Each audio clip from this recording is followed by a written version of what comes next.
তো বিস্কুট দিয়ে আজকে কেক তৈরি করব।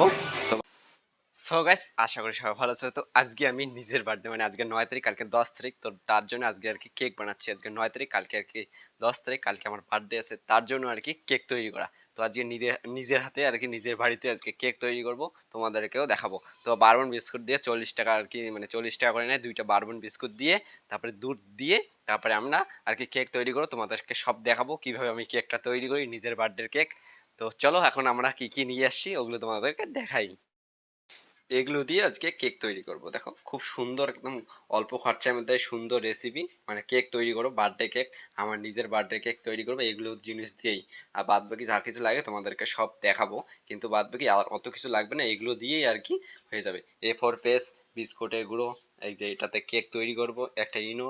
আর এগুলো কিছু ফল নিয়ে আসছি, ওখানে কি বাদাম কিশমিশ ব্যবহার করা যায়, কিন্তু আমার বাদাম কিশমিশ ছিল না। তো এখানে দুধ আর লবণ, স্ট্যান্ড, আর এগুলো যে ঘোলার জন্য আর কি, মানে সারা ইস্যুটা ভালো হয়।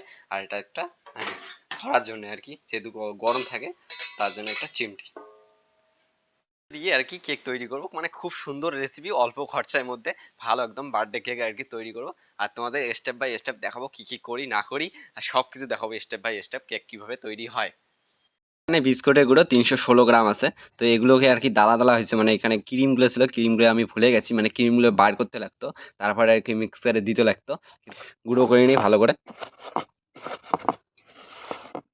গ্লাস দিয়ে গুঁড়ো করতেছি একদম, খুব ভালো করে নিলাম।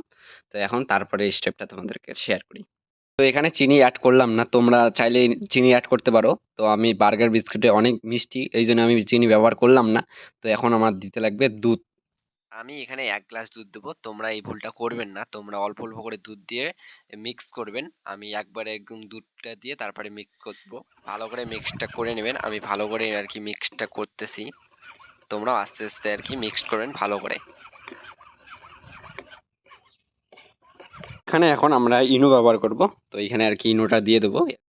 এখানে ইনোটা দেওয়ার পরে তারপরে আবার ভালো করে একটু এসে নেবেন, নাড়িয়ে নেবেন। এমন কৌটো নিয়ে আসবেন, এখানে আর কি বাটার পেপার ব্যবহার করা লাগে। আমি এখানে আর কি একটা A4 পেজ দিয়ে, ওখানে আর কি তেল দিয়ে আমি ভালো করে এটা ইসে করে নিলাম। তো এখন এইগুলো এখানে ঢালতে লাগবে। তো চলো ঢালি। ভালো করে আর কি এখানে ঢালবেন, যাতে আর কি গায়ে না লাগে, ঘোড়ার গায়ে না লাগে। ভালো করে ঢালার পরে এইভাবে নাড়িয়ে নেবেন, এই যে এরকম করে একটু নাড়িয়ে নেবেন, যাতে বাবুলটা করে না থাকে। উপরটা চাইলে সাজাতে পারো, তা আমি বেশিটা সাজাবো না, আমি অল্পের মধ্যে সাজাবো। এখানে চাইলে কাজু কিশমিশ চকো চিপস এগুলো আর কি ব্যবহার করতে পারো, তো আমি নর্মালি এরকম করে সাজালাম। তোমরা চাইলে অন্যরকম করে সাজাতে পারো, আমি সিম্পল ভাবে এরকম করে সাজালাম।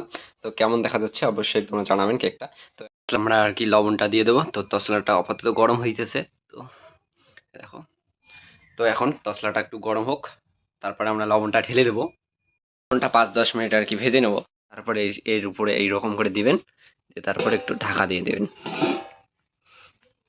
এই যে এখানে ঢাকা দিয়ে দিলেন।